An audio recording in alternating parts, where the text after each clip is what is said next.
Wabadde wakayita essaawa kumpi 24 zokka nga Ssaabaminisita Robinah Nabbanja kyajja atendereze FDC olw'okulonda omubaka wa Mawokota South Yusuf Nsibambi nga nampala w'ababaka ab'ekibiina ekyo.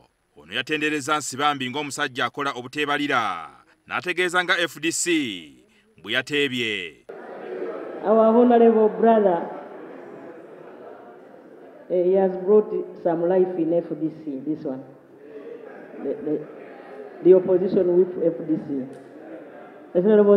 Nabbanja wamma n'ebigere yabiwanise n'ategeeza ssawabwandiisi wa FDC Nandala Mafabi eyalonda Nsibambi ng'omuyaga mu kibiina kino bwe gugenda okuyita mu bwangu. Allow me to congratulate him, our brother. We are also praying for our brother Nandala Mafabi.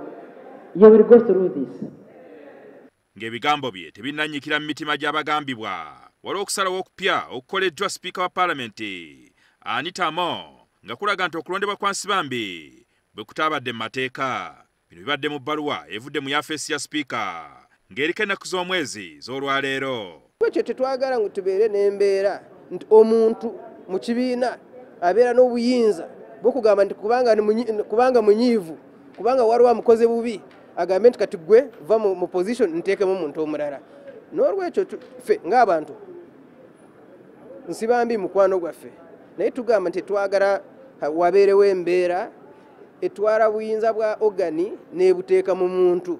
Kino kidiridde bana FDC mu palamenti abawerera ddala mwenda okwekubira enduulu ewa Sipiika ne bamuluma ku kutu nti ebyakoleddwa ssaabawandiisi waabwe Nandala Mafabi tebirina yadde etteeka mu FDC bye lyagoberedde. Tugamba Sipiika nti twalabye mu mawulire Secretary General mu Parliament mu kifo ky'obwa whip ataddemu omuntu omulala. Ne tugamba nti naye eyo mandate siye. Etteeka lyaffe ligamba nti bwe muba muleeta omuntu mu Parliament abe whip, organize za pate zirina kutuula. Ate organize tulina 3 ezirina obuyinza: National Executive Committee, NEC, National Council ne Delegates Conference. Ssemuju ne Nsibambi bombi ebisaliddwawo Sipiika buli omu abyogeddeko bubwe. Saagala kuyingiramu ebyo kubanga bannange bajja kunyiiga. Naye twagala banne tulageewo enjawulo. Era nze kyekinwanyisa, sirwanyisa kafo ka whipu.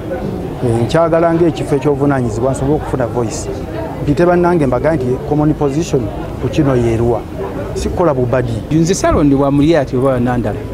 Nalondibwa FDC National Executive Committee. Baye mpizi bonna bagituulako.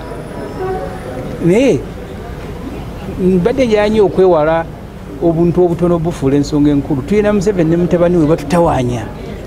Kakati abantu b'ekire bawulira batya nti nyombera kubeera wiipu w'ekibiina. Bw'omanyi nti ne Asumani ali omu naye wiipu w'ekibiina kye. Ssemuju yali asindikiziddwa n'oluti ng'ekkere y'omu ku baakwatibwako emivuyo mu FDC nga yasooka okuvaayo n'alumiriza pulezidenti w'ekibiina Patrick Amuriati ne Nandala Mafabi okuwalula ebikutya by'ensimbi ne babiyingiza ekibiina nga ziva mu gavumenti ya NRM mu biseera by'okulonda okwa 2021. Oba gwe ngani?